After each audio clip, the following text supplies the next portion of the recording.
ஆணோ பெண்ணோ நெத்தியில் விபூதி மட்டும் வைக்கலாமா சார்? குங்குமம் சேர்ந்து தான் வைக்கணுமா, இல்லை சந்தனம் சேர்ந்து வைக்கணுமா, ஏதோ ஒன்று குறியீடு கூட சேர்ந்து வச்சாதான் வைக்கணுமா, தனியாக விபூதி வைக்கக்கூடாதா? இது நிறைய பேர் கேள்வி. சார் பெண்கள் எப்படி சார், சில பெண்களுக்கு குங்குமம் வைக்க முடியாது, வேணா நீங்கள் குங்குமம் மட்டும் தனியாக வச்சுக்கலாம்.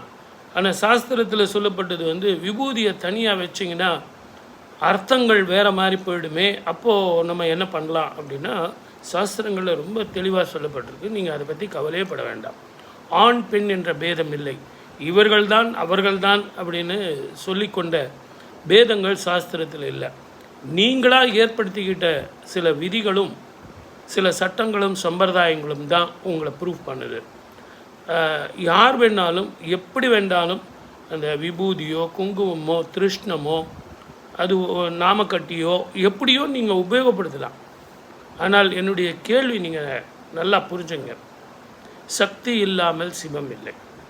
சிவன் தனியாக நீங்கள் வைக்கிறத விட சக்தியோடு சேர்ந்து வைக்கணும் அப்படிங்கிறது தான் உங்களுக்கு ஸ்திரமான புத்தி, தெளிவான சிந்தனை, அபிரிதமான தெளிவான முடிவு எடுக்கக்கூடியவர்களாக நீங்கள் இருக்கணும் அப்படிங்கிறதுனுடைய வெளிப்பாடு தான் அது. இதை எல்லாத்த விட நம்ம விபூதி குங்குமம் எதுக்காக வைக்கிறோம் அப்படின்னு முதல்ல நீங்கள் ப்ராக்டிக்கலாக புரிஞ்சுக்கணும். இந்த நெத்தியில் ஏற்படக்கூடிய வேர்வை, உஷ்ண பூமி, இந்த ஆங்ஜை சக்தி எப்போவுமே குளிர்ச்சியாக இருக்கணும் அப்படிங்கிறதுக்காக தான் இந்த விபூதியும் குங்குமமும், அதுவும் ஆக்கர்ஷண சக்தியோடு கூடிய காந்த அலைகள் கூடிய இறைவனின் காந்த அலைகளுக்கு கூடிய இதையெல்லாம் நீங்கள் வைக்கும்போது கண் திருஷ்டிகள், பில்லி சூன்யங்கள், ஏவல், அதே மாதிரி கண்களாலேயே உங்களுக்கு கவரக்கூடியவர்களிடமிருந்து உங்களை காப்பாற்றுவதற்காக ஏற்படுத்தப்பட்ட ஒரு மூலிகை பொடி அது. இதில் நீங்கள் நான் வைக்கலாமா நீ வைக்கலாமா அப்படின்னு சொல்கிறதுலாம் கிடையாது.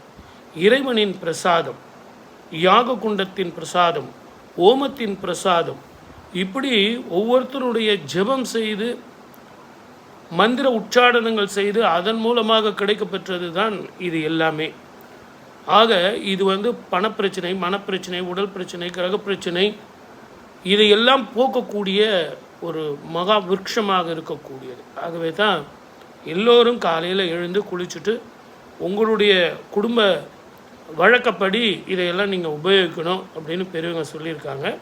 தயவு செஞ்சு தினமும் காலையில் எழுந்த உடனே இதையெல்லாம் தரிச்சுக்கிட்டு வெளியே வாங்க. வெற்றி உங்கள் பக்கம், ஜெயம் உங்கள்